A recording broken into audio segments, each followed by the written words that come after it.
রাজধানীর মোহাম্মদপুরের একটি বাসায় মা মেয়েকে ছুরিকাঘাতে হত্যার ঘটনা ঘটেছে। সোমবার দুপুরের দিকে তাদের মরদেহ উদ্ধার করে পুলিশ। হত্যাকাণ্ডের সঙ্গে গৃহ পরিচারিকা জড়িত বলে প্রাথমিকভাবে ধারণা করছে তারা। নিরাপত্তা ফুটেজে দেখা যায় হত্যাকাণ্ডের পর স্কুল ড্রেস পরে বাড়ি থেকে বেরিয়ে যায় ওই গৃহ পরিচারিকা। আরও জানাচ্ছেন মহসিন কবির।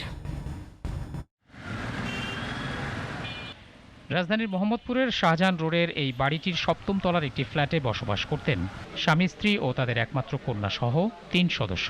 রাজধানীর একটি স্কুলে শিক্ষকতার জন্য সকালে বাসা থেকে বেরিয়ে যান গৃহকর্তা আজিজুল ইসলাম।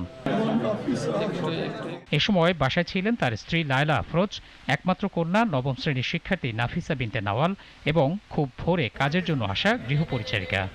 এক পর্যায়ে স্ত্রী ও সন্তান হত্যার খবর পেয়ে বাসায় ছুটে আসেন স্বামী আজিজুল ইসলাম। আসেন স্বজনরাও। মেয়ে হচ্ছে আমাদের সাথেই পড়ে, ক্লাস 9-এ আমার বাচ্চাদের সাথে পড়ে। আজকে স্কুলে যাওয়ার কথা, আজকে মোহাম্মদপুর প্রিপারেটরি স্কুল। প্রাথমিকভাবে পুলিশের ধারণা, বাসায় অস্থায়ী ভিত্তিতে নিয়োগ পাওয়া গৃহ পরিচারিকাই এই হত্যাকাণ্ডের মূল হোতা।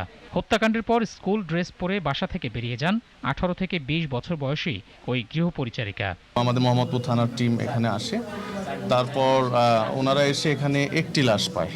ক্লাস 9 পড়ুয়া যে কন্যা রয়েছেন উনিও হাসপাতালে ভর্তি। পরবর্তীতে এখানে থাকতে থাকতে আমরা শুনলাম যে সেই মেয়েটিও মারা গিয়েছে। ঘরের ভেতরে ধস্তাধস্তির আলামত আমরা পেয়েছি।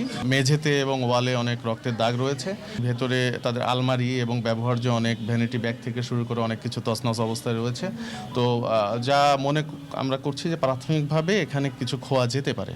বোরকা পরে প্রবেশ করলেও বাসা থেকে ছদ্মবেশে বেরিয়ে যাওয়ার সময় গৃহ পরিচারিকাকে চিনতে পারেননি নিরাপত্তা কর্মীরা। আমাদের গেটে আসছে, আইসা বলছে যে কাজ লাগবে। তো কাজ লাগবে ম্যাডামের কইলাম যে ম্যাডাম কাজ লাগবে, এরকম বুয়া আছে, পাঠাবো কিনা। ম্যাডাম বললো যে পাঠান। আপনার জানাইছিল কাজের বুয়া লাগবে? জানাইছি, আমার গেটে সবারই জানাইছি। আমি ম্যানেজার ডাকি উঠেছি, আমি কি ভাইয়া আমি তো এর চিনি না, কোনো কাজের প্লাটের মেয়ে নাকি একটু দেখেন। তখন ম্যানেজার উঠি তারা জিজ্ঞেস করলো যে কি কে আপনি? তখন ও বললো যে কি আমি 7বিতে বেড়াতে আসছি, চলে যাচ্ছি। ময়নাতদন্তের জন্য মা মেয়ের মৃতদেহ নেওয়া হয় শহীদ সোহরাওয়ার্দী মেডিকেল কলেজ হাসপাতালে। মহসিন কবির, জিটিভি নিউজ, ঢাকা।